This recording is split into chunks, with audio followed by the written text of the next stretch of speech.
Dans cette vidéo, nous allons aborder la fonction symétrie. En effet, dans les leçons précédentes, nous avons vu la symétrie des entités d'une esquisse. Là, cette fois, nous allons voir la symétrie des fonctions. J'ouvre un nouveau document de pièces et je clique sur OK. Immédiatement sur le plan de dessus, j'ouvre une esquisse et je vais dessiner pour commencer une ligne de construction. Ici sur la droite en partant de l'origine. Ensuite, des cercles. Le premier est centré sur l'origine ici. Un deuxième à l'extrémité qui est ici. Une ligne que je vais tracer au hasard un peu oblique comme ceci, et une autre que je vais tracer en pointant d'abord le cercle, sans cliquer, je pointe le cercle, et ensuite je clique et je relâche mon bouton, et regardez là, je peux tourner autour du cercle, je vais obligatoirement tracer un segment tangent à ce cercle.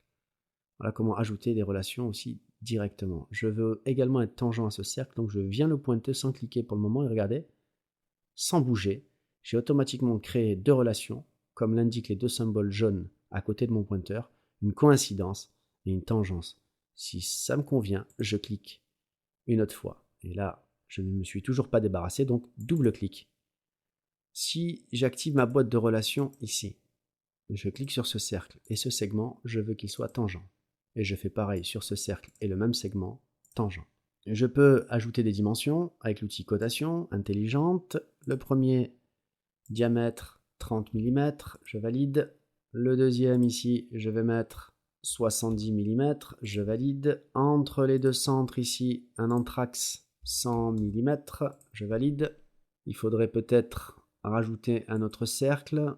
On va le mettre à l'intérieur ici. Une ligne encore, voilà, qui passerait par l'origine et par les centres des cercles. Une cotation de ce cercle, un diamètre de 50. Mon esquisse, il n'y a plus qu'à ajuster tout ça avec l'outil ajuster et l'option bien sûr ajuster au plus proche. Alors les morceaux de segments superflus,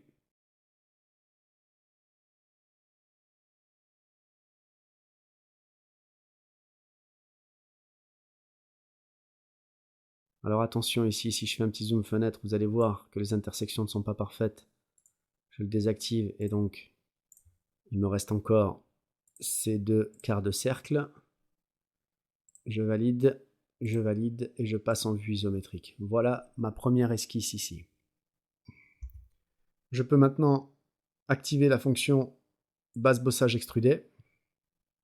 Dans direction 1 ici, je vais mettre un plan milieu et je vais sélectionner ce contour parce que ce n'est pas un contour unique. On en a un ici et un autre ici. Donc je le sélectionne. En plan milieu, je développe donc mon extrusion de chaque côté de mon esquisse. 10 mm, ça me convient. Je valide. Je vais rajouter une nouvelle fonction bossage extrudé. Directement dans l'arbre ici, je la retrouve dans le bossage 1, esquisse 1. Voilà. Pareil, je vais rajouter comme condition de fin ici un plan milieu et je vais sélectionner les contours sélectionnés qui sont là. Par contre, je ne vais pas laisser 10 mm, je vais mettre plutôt 15 mm. Un clic dans le vide pour actualiser l'aperçu et je valide. Un nouveau clic dans le vide pour tout désélectionner et je recentre. On peut à présent accéder à la fonction symétrie qui se trouve ici, symétrie de fonction. Si je clique dessus, première chose à indiquer, le plan de symétrie. Ça peut être une surface ou un plan. Soit je prends le plan de droite, soit je viens chercher la surface plane qui est derrière ici, donc clic droit, sélectionner autre. Ouais, vous voyez, je passe ma souris sur toutes les surfaces possibles, c'est celle-là qui m'intéresse. C'est quand même une fonction intéressante, sélectionner autre par clic droit.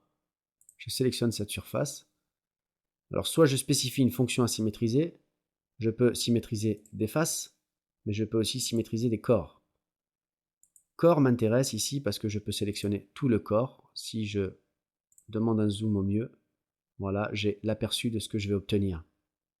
Fusionner les pièces volumiques va former un seul bloc plutôt que deux corps séparés. Donc cette option est importante. Aperçu partiel ou intégral donnera plus de détails de votre aperçu. Vous pouvez donc valider votre symétrie.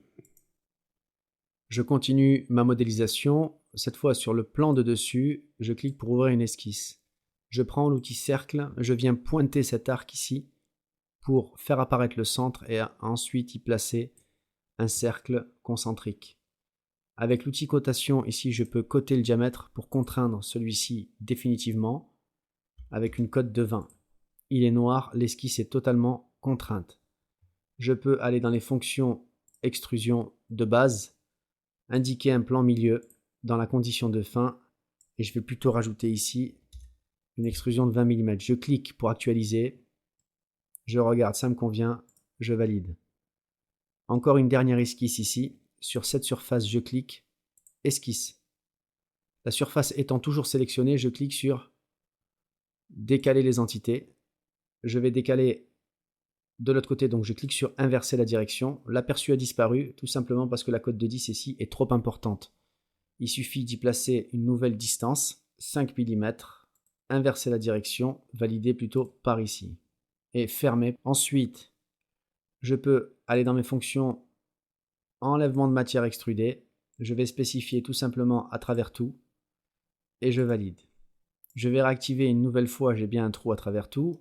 Une nouvelle fois la fonction symétrie, pour vous montrer qu'on peut aussi sélectionner des plans. Donc ici, je sélectionne le plan. Parmi les plans standards, ici, c'est le plan de droite. Et plutôt que de symétriser des corps, cette fois, je vais symétriser des fonctions. Les fonctions, soit vous cliquez dessus. Là, on voit bien l'enlèvement de matière qui est venu s'ajouter.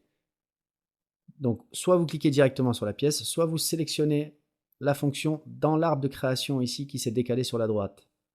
Je veux également symétriser le bossage, donc je clique dessus. J'ai bien un aperçu de ce que je vais obtenir ici. Si cela me convient, je valide. Et voilà comment répéter rapidement par symétrie des fonctions ou des corps.